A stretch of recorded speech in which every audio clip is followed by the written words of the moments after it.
नमस्कार, माझं नाव मनाली पुरुषोत्तम देशपांडे आणि आज विशेष सादर करीत आहे. होय, मी पण सावरकर. होय, मी पण सावरकर असं मी अतिशय अभिमानाने म्हणू शकते. कारण अनेक नेत्यांनी एकत्र येऊन आणि अनेक भारतीयांनी एकत्र येऊन खरं तर इंग्रजांविरुद्धची स्वातंत्र्य मोहीम लढली. त्याच्यात अनेक जणांनी बलिदान दिलं, अनेक जणांनी आपलं कर्तृत्व गाजवलं, अनेकांनी आपलं योगदान दिलं आणि भारताला स्वातंत्र्य मिळवून दिलं. आणि त्यातील सावरकर हे अतिशय एक महत्त्वाचं नाव. आणि अशा या सावरकरांनी ज्या भारताला स्वातंत्र्य मिळवून दिलं, त्या भारतात, त्या स्वतंत्र भारतात माझा जन्म झाला आणि त्यामुळे मी म्हणूच शकते, की होय मी पण सावरकर. पण खरं तर मी भारतीय आहे, ही एवढीच ओळख मी सावरकर असं म्हणण्यासाठी पुरेशी आहे का? तर मला वाटतं नक्कीच नाही. का बरं असं? तर स्वातंत्र्य सावरकर यांचा जीवन प्रवास आपल्याला बघायला लागेल ह्याचं उत्तर शोधण्यासाठी. स्वातंत्र्यवीर सावरकरांचा जन्म हा 28 मे 1883 ला नाशिक येथे झाला आणि त्यांचं निधन 26 फेब्रुवारी 1966 ला झालं. त्यांचं पूर्ण नाव विनायक दामोदर सावरकर. तर त्यांनी हा 83 वर्षाचा जीवनकाळ त्यांचा जो घालवला, त्याच्यात त्यांनी पूर्ण तन, मन, धनाने त्यांनी भारतासाठी काम केलं. आणि खरं तर काय काय बरं केलं त्यांनी आणि आपण काय काय केलं पाहिजे, की ज्यानंतर आपण होय मी पण सावरकर अतिशय गर्वाने आणि अभिमानाने म्हणू शकू. तर सगळ्यात पहिली गोष्ट येते ते म्हणजे शिक्षण.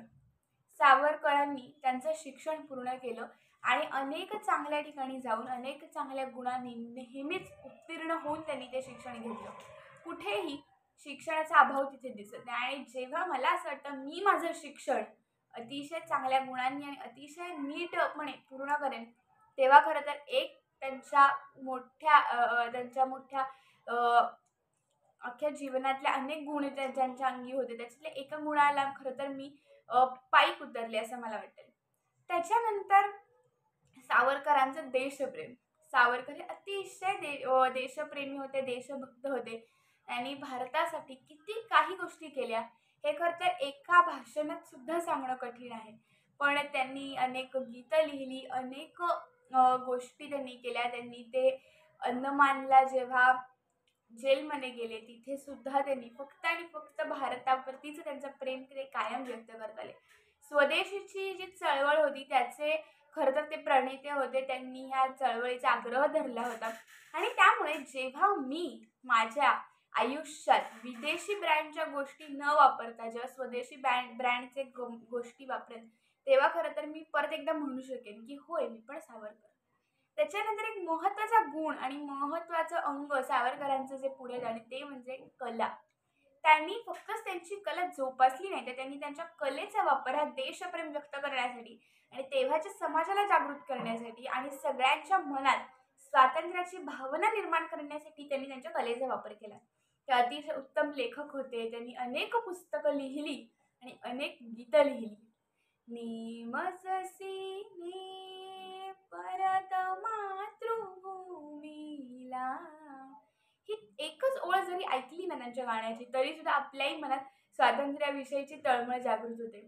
किंवा मग जयोस्तुते जयोस्तुते हे गीत ऐकल्यावर आपल्यालाही भारताप्रतीचं आपलं प्रेम जागृत होतं. तर ही ताकद त्यांच्या शब्दात होती आणि त्यांनी त्यांच्या कलेचा वापर कायमच भारताप्रतीचं प्रेम व्यक्त करायला गेले. आणि मला वाटतं जेव्हा मी माझ्यामधल्या कलागुणांचा वापर हा भारताच्या राष्ट्र उभारणीसाठी, राष्ट्र बांधणीसाठी करेन, तेव्हा खरं तर मी परत एकदा म्हणू शकेन, की होय मी पण सावरकर. सावरकरांनी अनेक गुणांनी, अनेक कलांनी खरं तर त्यांचं आयुष्य खूप समृद्ध होतं. ते अतिशय चांगले विद्यार्थी होते, अतिशय चांगले शिक्षक होते. अनेक पुस्तकांमधून त्यांनी समाज प्रबोधन केलं आणि खरं तर त्यांच्या चरित्र जर आपण त्यांचं बघितलं तर दुसऱ्यांना मदत करणं आणि दुसऱ्यांच्या दुःखात आपणही दुःखी होऊन त्याचं काय त्याला वाटत असेल हे खरं तर समजून घेणं हे त्यांनी कायमच केलं. जसं की चाफेकर बंधूंना जेव्हा फाशी झाली तेव्हा त्यांनी एक कविता लिहिली होती आणि ते व्यक्ती समजू शकत होते की दुसऱ्याला काय वाटतं. आणि खरं तर जेव्हा मी समजू शकेन की हो माझ्या बांधवाला जेव्हा काही दुःख होतं तेव्हा त्याला कसं वाटत असेल आणि मी त्याला कोणत्या प्रकारे मदत करू शकेल, तेव्हा खरं तर मी परत एकदा म्हणू शकेन की होय मी पण सावरकर. सावरकरांचे शब्द आहेत मंडळी, की तुझ्यासाठी मरण ते जनन, तुझं विण जनन ते मरण. आणि ही भावना प्रत्येकाच्या मनात जेव्हा भारत मातेविषयी निर्माण होईल, खरं तर त्या दिवशी प्रत्येक भारतीय अभिमानाने म्हणू शकेन की होय, मी पण सावरकर. शेवटी सावरकर हे फक्त एक व्यक्तिमत्व नाहीये, तर हे व्यक्तिमत्व असं आहे की ज्यांच्याकडून अनेक पिढ्यांनी प्रेरणा घ्यावी. आपण शिकावं, आपण पुढे जावं, आपण समृद्ध व्हावं, आपल्या समाजाला समृद्ध करावं आणि सगळ्यांनी मिळून पुढे जावं, यासाठी सावरकर अतिशय महत्त्वाचे आहे. अभ्यासपूर्ण वक्तव्य करणं आणि खरं तर परखड वक्तव्यांसाठी सावरकर प्रसिद्ध होते. कधीही जी बाजू सोपी आणि जी बाजू सगळ्यांना आवडेल ही बाजू न निवडता कायम त्यांनी परखड विचार मांडले.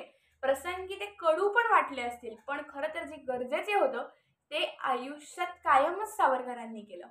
स्वातंत्र्यवीर सावरकरांनी त्यांच्या पद्धतीने त्यांचं योगदान खरं तर दिलं कायमच. आणि त्यांचं हे योगदान कुठे ना कुठेतरी ह्या स्वातंत्र्य मिळवण्याची संपूर्ण जी एक प्रक्रिया होती, जी अतिशय मोठ्या काळावर चालली, त्याच्यात त्यांचं मोठं योगदान आहे. आता अनेक असे लोक असतात की ज्यांना सावरकरवाद पटत नाही, सावरकर पटत नाही आणि असू शकतं. मी त्या मतांचाही आदर करते. पण मला असं वाटतं प्रत्येक भारतीयाने स्वातंत्र्यवीर सावरकरांचे गुण जरी घेतले, त्यांच्या कार्याचा अभ्यास करून त्यांचा मान जरी ठेवला, तरी सुद्धा होय मी सावरकर हे प्रत्येक जण अभिमानाने म्हणू शकेल. शेवटी आपल्या स्वतःची प्रगती करणं, पण त्याचसोबत माणसाने किती पुढे गेलं तरी सुद्धा आपल्या देशाशी आपली नाळ जोडलेली असते. हे खरं तर सावरकरांच्या संपूर्ण चरित्राचं जर एकच गुण आपण बघितला ज्याच्यात सगळ्यात जास्त त्यांनी महत्त्व दिलं, तर ती आहे देशभक्ती. देशापुढे काही नाही. आणि त्यांनी अजून एक असंही वाक्य म्हणलं जे अतिशय प्रसिद्ध आहे की देहाकडून देवाकडे जाताना देश लागतो आणि त्या देशाचं मी निर्णय लागतो. मी ज्यावेळी माझ्या देशासाठी माझं योगदान देईल, आळस बाजूला ठेवून मी स्वतःच्या उन्नतीसाठी आणि पर्यायाने भारताच्या उन्नतीसाठी जेव्हा प्रयत्न करेन, तेव्हा त्या दिवशी मी, तुम्ही, आपण सर्वच जण म्हणू शकतो की होय मी सावरकर. तर एवढंच बोलून थांबते. धन्यवाद. जय हिंद, जय भारत.